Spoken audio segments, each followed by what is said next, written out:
What's up YouTube, and welcome to the Anabolic Outpost. And today in the Anabolic kitchen, it is breakfast time. And today we will be making my Anabolic banana pancake recipe. Now, unlike most banana pancakes, mine actually have the banana inside the batter and actually takes up the most space of any other ingredient inside of this recipe. And I am going to just make one serving here for my breakfast, but if you want to do meal prep for this recipe, it works great for that as well. And there are definitely some funky ingredients in this recipe and how the pancakes are made, and it is way different than my last pancake video if you saw that. So if you were wondering if it's going to be the same, it is not. This is a completely different pancake recipe.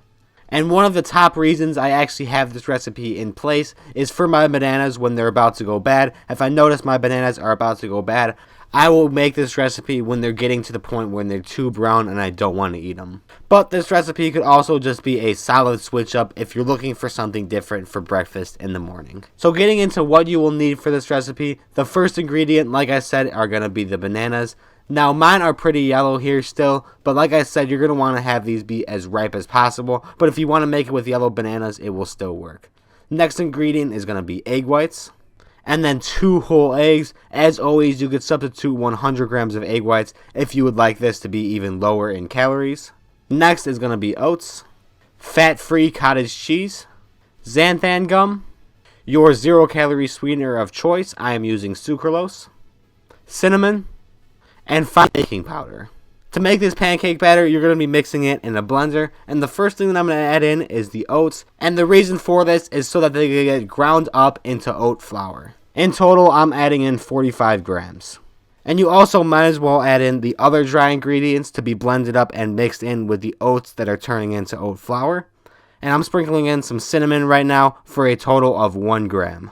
I'm now throwing in my 1 gram of the sucralose sweetener, and if you're using a different sweetener, just translate how much you're going to need to add in. Next that's going in is going to be 3 grams of the xanthan gum, and this is a super crucial ingredient for these pancakes so that they are fluffy just like pancakes are supposed to be with all of these different ingredients that are going in there. And for the final dry ingredient, I'm going to add in 2 grams of baking powder.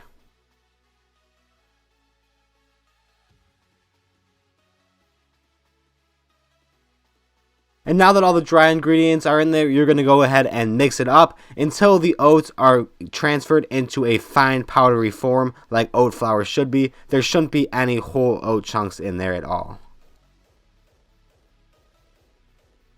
Now onto the wet ingredients. I'm starting off by cracking in my 2 whole eggs, and like I said in the intro, if you want to substitute 100 grams of egg whites, you could do that if you want. It's going to be a little different consistency, but all it really affects is the texture, and it might be a little bit more watery texture, but that's alright if you want the lower calories in there. And then to complement the 2 eggs in there, I'm going to pour in 200 grams of egg whites.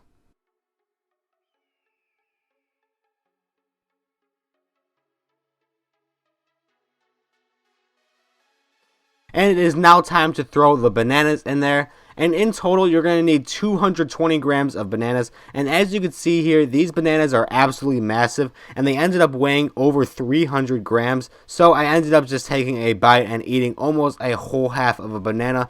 But if you have some normal sized bananas, they're going to be weighing around 110 grams anyway. And you could probably throw 2 whole ones in there.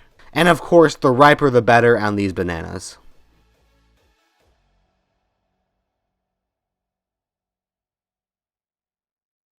And for the last ingredient in this recipe, it's going to be 85 grams of the cottage cheese. And I know this is an extremely strange ingredient for pancakes, but they actually bind together well with the rest of the stuff in this. And of course, as you know, it's extremely anabolic and high in protein to even add some more protein to this recipe. And now all of the ingredients are in the blender, and it is time to mix it thoroughly. And it shouldn't take long as this batter is mostly liquid anyway.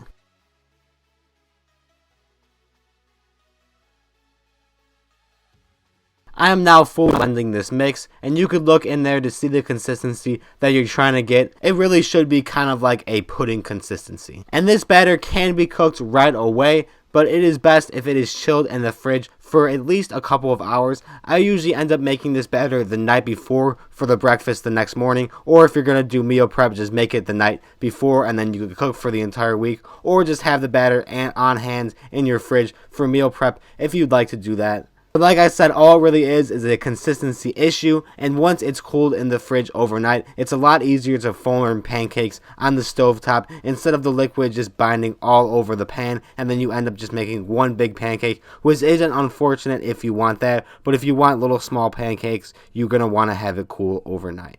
And it is now the next morning, so I am on the stovetop right now, and I'm going to go ahead and hit that pan with some cooking spray. And for these pancakes, I'm going to want to set my stove to a low-medium heat because they're going to need to cook the inside, as these are going to be some thick pancakes. And if you have it on too high of a heat, you're going to have a burnt outside while it's still mushy inside, and you definitely do not want that. Another tip to make this batter less runny is to have the pan preheat so it ends up start to cooking right when you have the batter laid down and the pancakes form instead of leaking all over the place. But I really have no troubles here getting the pancakes to stay together in one circle. Unless you have a massive pan, you're going to end up having 2 batches of pancakes, which also isn't a bad thing because these pancakes take forever to cool down anyway. I now got that 4th pancake on there, and I'm going to want to let these cook for 6 to 8 minutes.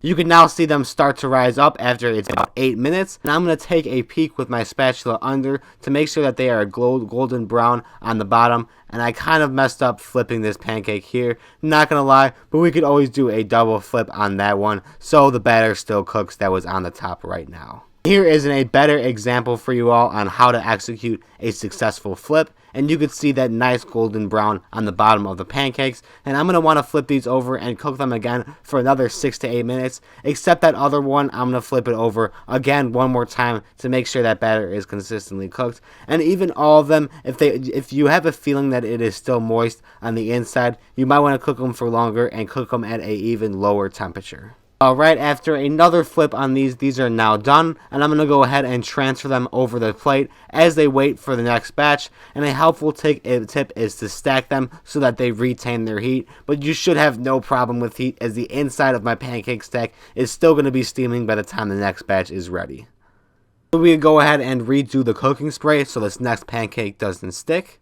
I don't have that much batter left, so for the purposes of this video, I'm going to go ahead and just make one giant mega pancake. You've got to make sure to get in there and scoop and get all that pancake in there so none is gone to waste. Spread that pancake so it's thinner and takes a shorter time to cook and you risk less moisture. Some quick flip action for y'all on this monster pancake. Probably going to leave a mess of pancake batter all over the stove. And there is a perfect example. As you can see there is still some batter on the top because when you flip these, they aren't necessarily stable. So you're going to want to have to probably flip them twice so that the batter is thoroughly cooked on both of the sides. Here is the final product on these pancakes with the monster pancake down below and one of the smaller pancakes already eaten while I was filming the creation of this monster pancake. That is surprisingly a complete breakfast right there, and you could go ahead and hit it with some sugar-free maple syrup. Anything pancake and waffles though, you creative and go with some fruit, some different types of syrup, or anything like that if you want to do something different. You could even have whole banana slices cooked into the pancake. It is up to you on how banana eat or even other fruit that you want to make this. It is completely your creation. If you do make this recipe, especially with any sort of modification on it, be sure to take a picture and tag me on Instagram at Anabolic Outpost. If you did make it how I made it, here are going to be the total macros for this recipe. It's going to be 58 grams of protein with 97 grams of carbs, 16 grams of fiber, and 14 grams of fat for a total of 740 calories. A pretty solid breakfast if you ask me. I wasn't joking when I said that this was a complete breakfast, and really with everything on my channel, my goal is to make it complete so you get all of the macronutrients in with also having sufficient calories to fuel your day. Of course, you could do some different calculations if you ended up having just egg whites with less eggs, and it's going to be even lower in fat and calories for you, and probably a little higher in protein. So if you're wondering if you could do this with different fruits, the answer is no, but I do have some other pancake recipes that have different fruits blended in them. So if you see those recipes, leave a comment down below, and I will be sure to get those out as soon as possible as well after this one. Is all I got for you today, though. If you did have any questions or were confused at all of the steps and the process on how to make this recipe, leave a comment down below and I will get back to you as soon as possible. Otherwise, if you found this video helpful today, like and subscribe, and thanks for watching.